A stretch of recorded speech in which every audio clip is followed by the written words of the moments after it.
And just to give a quick introduction to Cascadia, this is Julia, Michelle, and we also have Alex Joyce, who'll be joining the call shortly to give a presentation on a pro forma analysis that they've been working on for TRPA over the past few months. We contracted with Cascadia, which is a firm that specializes in urban planning, real estate, and housing, back in the fall, and they've been working with us for the past few months in preparation for this meeting. Perfect. We specifically wanted to explore the feasibility of building more workforce housing through testing alternative development standards for both TRPA standards and other standards. So specifically, we were looking at, and Cascadia was looking at density, coverage, and height, but they also highlight other barriers that maybe we haven't talked as much in detail about. The analysis looked at 3 scenarios.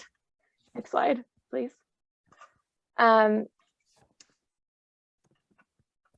Excuse me, sorry.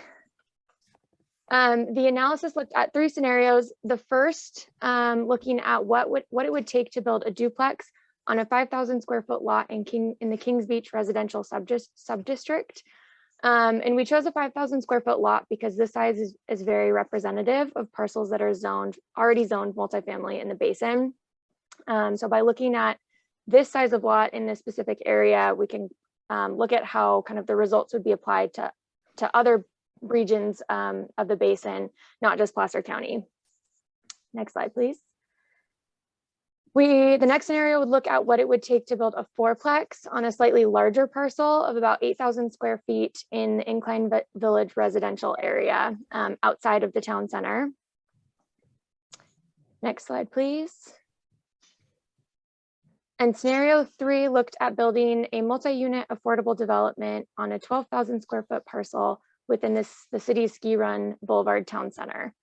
So really what we were looking at with this overall analysis is sort of what are the key development standards that impact workforce housing development, and how can we shape our proposal that we're bringing forward today to help sort of alleviate some of those challenges with building affordable housing. So with that, I will pass it over to Julia.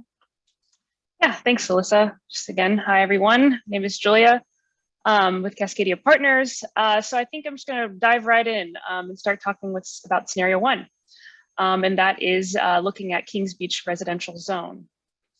So even though Kings Beach residential is primarily consisted of single family homes, the zone is anticipated to have mixed residential types. So in the statement of purpose, it does state that this area should continue to be mixed residential area.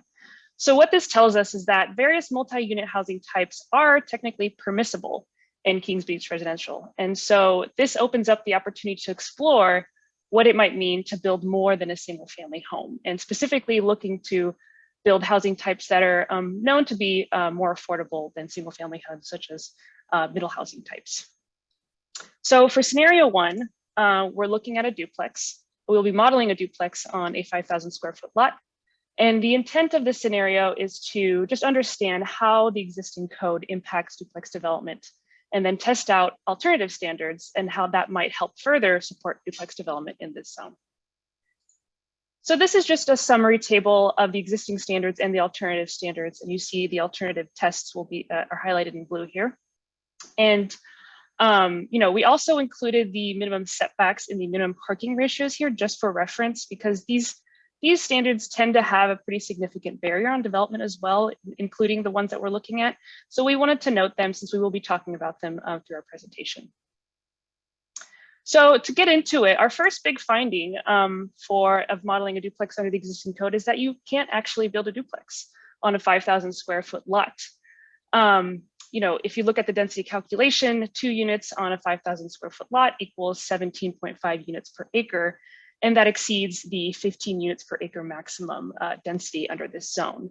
So you already have a no build scenario, but we didn't want to stop the test there. We wanted to explore how other standards might impact duplex development as well. So let's assume that we do increase the maximum density to allow a duplex. What is our next big obstacle here? Well, you pretty immediately run into your lot coverages. The 30% lot coverage maximum only makes for a very awkward and inefficient building. The biggest possible units you can build here is 909 square feet. And the reason why you can't build anything bigger is, well, a couple things. One is your parking. The space for parking does go towards your maximum lot allowance. And so it's eating into the space you have for your building. So for this scenario specifically, we did add garages since it makes sense to add garages for a duplex, which gave us a little more space for the building.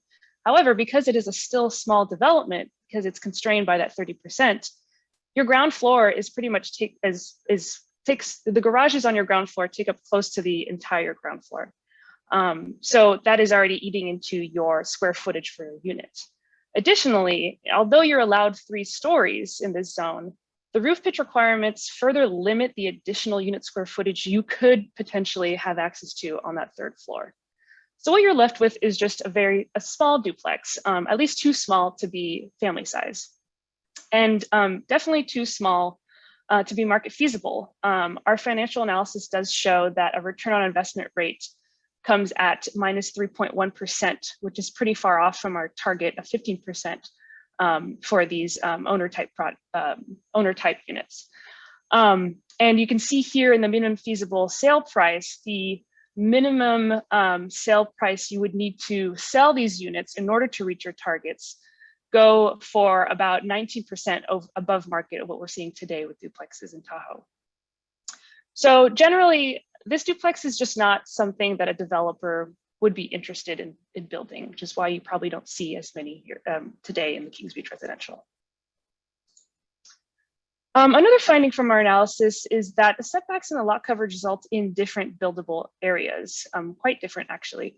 You can see on the right here in the graphic, setbacks take up 44% of the lot, which leaves 56% to be buildable. However, with your 30% lot coverage allowance, more than half of that buildable area is left vacant. And that vacant land does equate to a dollar amount. It equates to $51,800 in land costs.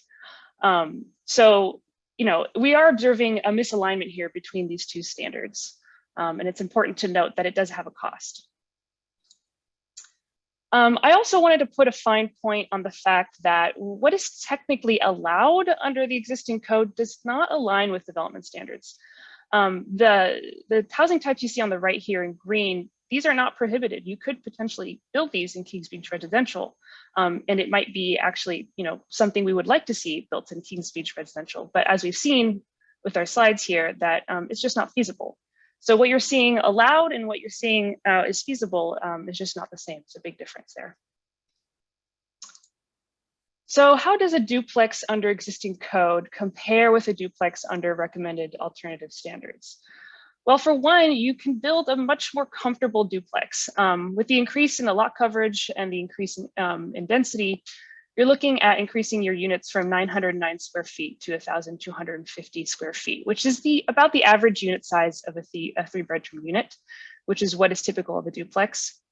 We also see an increase of the building and parking coverage from 30 to 34%, which is not huge, but it does tell us that this increase in lot coverage provides that wiggle room that we need to make these bigger units and make this duplex more feasible.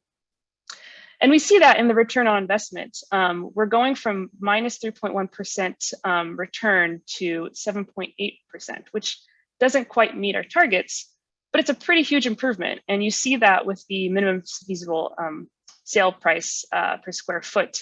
Instead of selling a unit 19% above the market, you're just selling it at 7% above market, which is a pretty significant difference. So all to say that the alternative standards can comfortably accommodate a duplex with an average 3-bedroom unit sizes.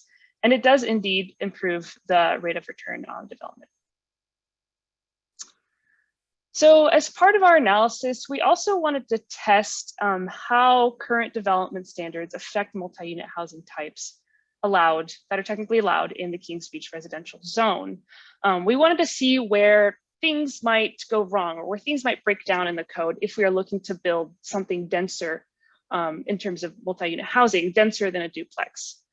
As we've seen, the maximum density, you can't build more than a single family home on a 5,000 square foot lot. That's just a kind of a no build in terms of multi-unit housing. And pretty soon after, even if you do increase your maximum density, your 30% lot coverage is not going to allow you to build more than a large single family unit and maybe a small duplex, but we saw that that wasn't very feasible. So you're not really building much more than what is allowed under your maximum density. Say you do increase your density and you do increase your lot coverage, your setbacks take up quite a bit of your site, close to half of the site actually, and that's limiting your development to no more than a triplex. Your parking requirements do become a pretty big barrier, especially once you start to increase the amount of units on your site. The more units you have, the more parking spaces are required, and so that starts to eat up into the space you have available to build more units. And so in this case, your parking requirements essentially halt your development to no more than a fourplex in this case. And then finally, your maximum height. 36 feet height maximum starts to become only a significant barrier to development if you're looking at more than 6 units or more. It is important to note that the roof pitch requirements at 36 feet height can dramatically reduce the development benefits that 3 stories may offer. So it's important to think about how the roof pitch requirement also impacts development as we start to consider these denser multi-unit housing types. So that's scenario 1. So we're going to move on to scenario 2 and start looking into what it looks like to build multi-unit housing in Incline Village residential. So Incline Village residential outside of the town center specifically is primarily focused on single family housing. However, it does allow for multifamily housing types. You can see in the description of residential regulatory zones, it does state other available use types include multifamily. So this tells us that there are opportunities to build multi-unit housing types, specifically those that fit the single family neighborhood character, which is maybe preferred for these types of zones. You can see here in the image, these are some examples of what multi-unit family types that look like single family types might be. So cottage courts, you have duplexes, multiplexes. And these can be compatible in single family neighborhoods and can be more affordable than single family homes. So we decided to look at a fourplex and model fourplex on an 8,000 square foot lot in Incline Village residential. So here's just a summary table of the existing standards and the alternative standards that we will be testing. We do want to note that a lot of the findings for this scenario are very similar to what we saw in scenario 1. So we will be going through these slides a little faster just to get through. So again, the big finding here is that our maximum density does not allow for a fourplex. It only allows for our duplex. So you again already have a no-go, no-build type of scenario. But let's not stop there. Let's look at how the other standards fare on a fourplex development. Again, your lot coverages come in, makes for a pretty infeasible fourplex, especially given other code standards. You're looking at units no bigger than 518 square feet, and that's essentially a studio. So you're building a fourplex of studios. And the reason why, again, is because parking requirements. These are especially problematic here just because we are getting into denser development. And so the more units, as we said, the more units we have, the more space we need for parking. And since we're constrained in this 30% lot coverage, parking is taking up a lot of space and leaving little room for development. So this is creating a smaller building.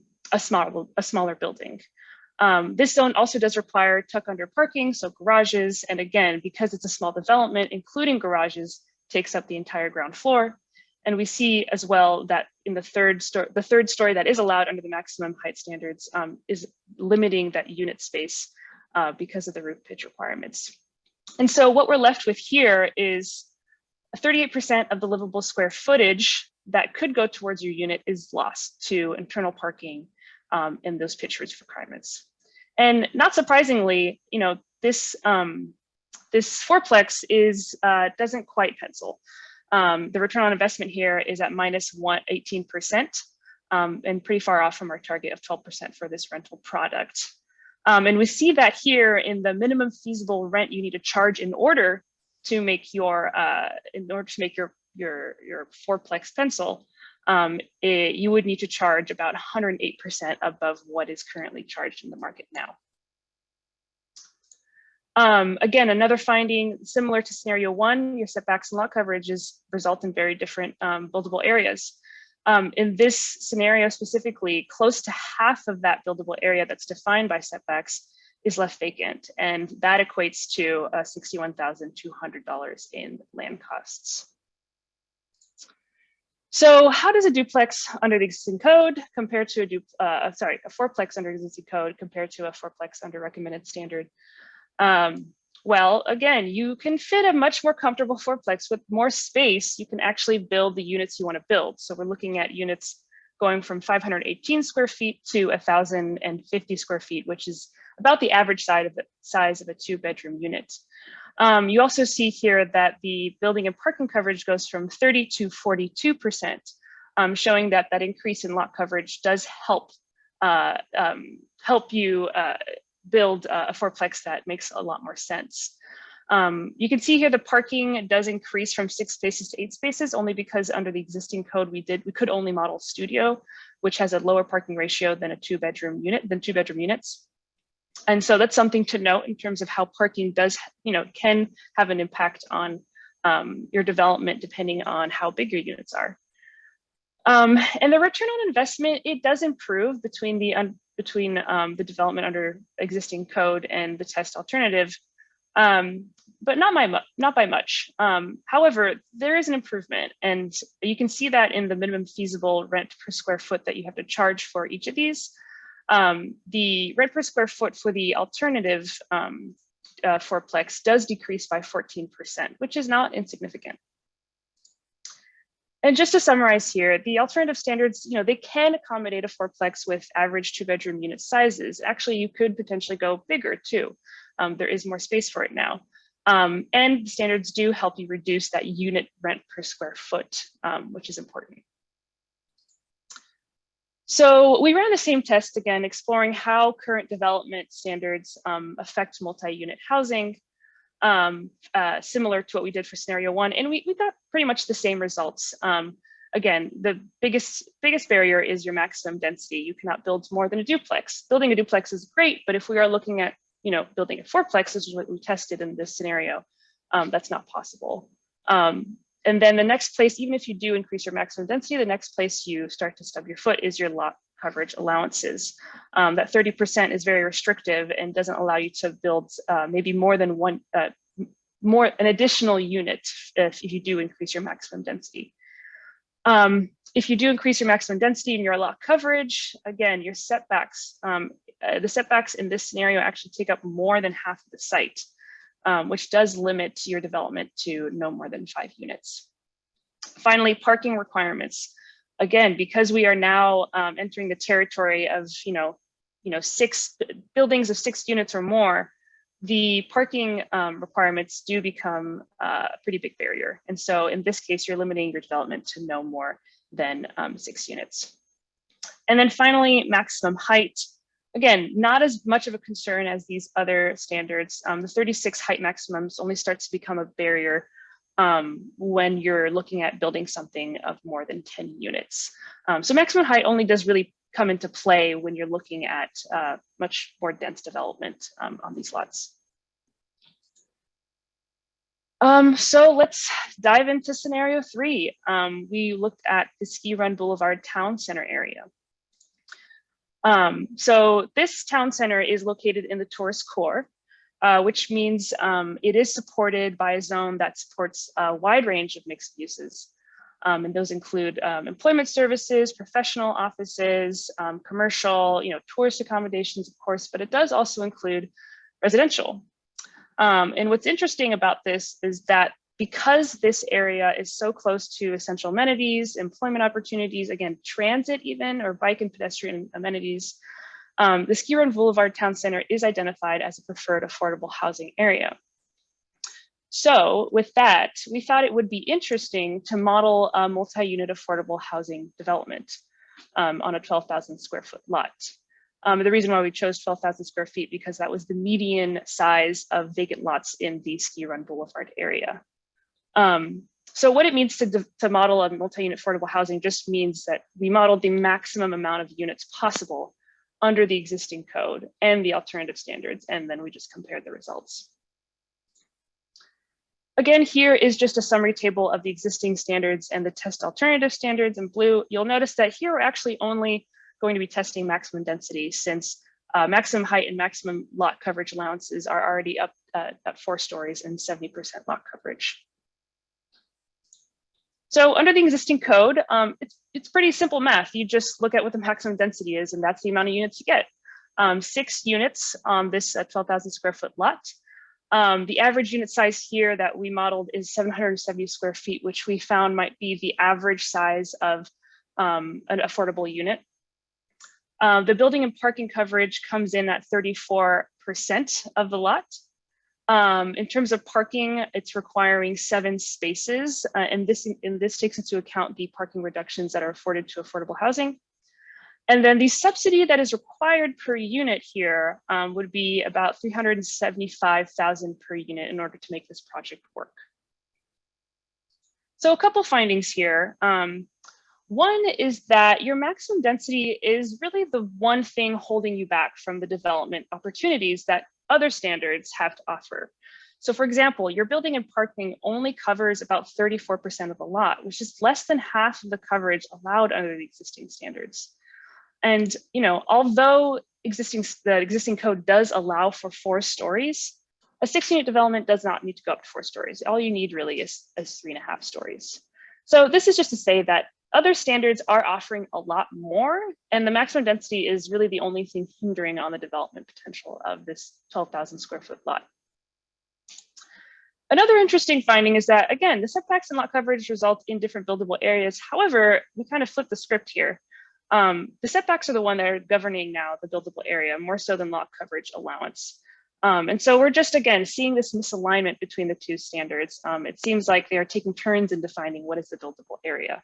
And in this case, with their 70% lot coverage, there is some missed opportunity since the setbacks are constraining that area.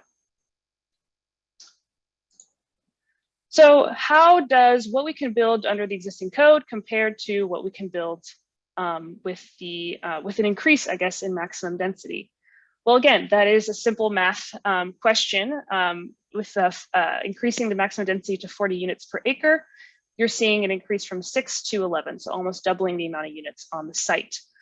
We did model the same unit sizes just so we could see so we could compare and contrast the two tests. And we also see that the building and parking coverage does increase from 34% to 56%. So we could see here that the test alternative, increasing that maximum density, does allow to take better advantage of that 70% lot coverage that's allowed under this zone. Our parking does increase by a bit, which makes sense because we increase the amount of units, so 7 spaces to 13 spaces. But most importantly here, the subsidy required per unit does decrease by 10.5%. So we're looking at $375,000 per unit, going down to $335,000 per unit. And subsidies are scarce. We all know that subsidies are scarce when it comes to affordable housing, and so a 10% reduction might help a project, make or break. So it's not an insignificant amount of reduction. So what this tells us is that increasing maximum density in this zone can help decrease the amount of funding required to subsidize these restricted affordable units. And I think that's a pretty significant finding when it comes to just considering increasing the maximum density in the zone. One thing we do want to note, though, is that although we're not testing alternatives, we're not necessarily looking at changing parking standards, we do want to note that in this case, even if we consider the parking reductions that are afforded to affordable housing, about 1/3 of the lot is consumed by parking. And so this just tells us that it's important to test and understand the impact that your parking reductions that you are allowing in order to help the development of, or to help affordable housing development, it's important to look at how we can calibrate that properly in a way that it does truly support affordable housing development. So again, we kind of looked at we did these tests to look at how current development standards affect residential development in the Ski Run Boulevard Town Center. You know, we did just see that maximum density is a pretty big barrier. You're not getting anything more than 6 units. And if you increase that maximum density right away, you're almost doubling your units. You do start to run into your setbacks, since the setbacks do consume about 43% of the site, which is constraining that 70% lot coverage that you're allowed. And so you're limiting here, the development stops at no more than 11 units because of your setbacks. We also see that the parking requirements are a pretty big deal. We see that, you know, even with our parking reductions that are afforded to affordable housing, your parking can become a barrier and can limit your development pretty severely, even though you do increase your maximum density and your setbacks. And so in this case, we're looking at a building of no more than 13 units. And then finally, your maximum height and your lot coverage allowance standards are pretty acceptable in this case, given the development intensity that we're expected of this zone.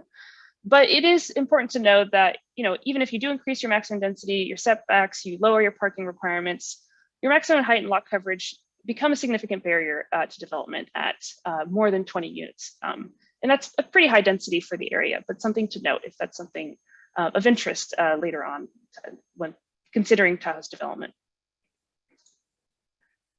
So some big takeaways here. Well, one, there is no single silver bullet alternative standard. One change alone is typically not enough to increase development opportunities. And we see this in all the scenarios. You know, the perfect example is the maximum density. That is a clear barrier to a lot of these, a lot of the tests that we did. But increasing the maximum density is just not enough, since you immediately run into your lot coverages, and your lot coverages don't allow you to build much more than what the maximum density allows. So those kind of go hand in hand, and then it's important to look at the big picture and not just single standards and changes to single standards. Second is that barriers to multi-unit development increase with density. This is kind of a given, but it's important to remember that standards that are friendly to single-family housing development can become significant barriers if you're looking to explore the feasibility of denser developments, such as 4plexes and 6plexes. And we see this in scenario 2, modeling a 4plex in a zone that is primarily focused in the zone, which is the Incline Village residential, primarily focused on single-family development. Well, you're modeling a duplex with parking ratios that might be friendly to single-family development, but is just not compatible with denser multi-unit housing, such as a 4plex. And then finally, prioritizing changes that have the most impact. Changing development standards can be a big feat. It's a hard process, it's tedious, it requires a lot of vetting, requires talking to a lot of people, decision makers, the public, and just understand and trying to communicate, you know, why this is important and how can this help the community, and change is a lot, and so it takes a lot to do that change. So we want to make sure that when you're pursuing changes, you want to make sure that it's worth the work. So this is why we did include those slides that have that breakdown of each of these individual standards, just to show where are the priorities, what do we want to tackle first in order to help you know, relax some of the barriers that are stopping some of these zones from building more multi-unit development. And so that's about it. Those are our big findings. So I'll pass it back to Alyssa and let her take it on from there. Thank you, Julia. That was great, and really frames what we'll be talking about next with our proposal. I do want to spend some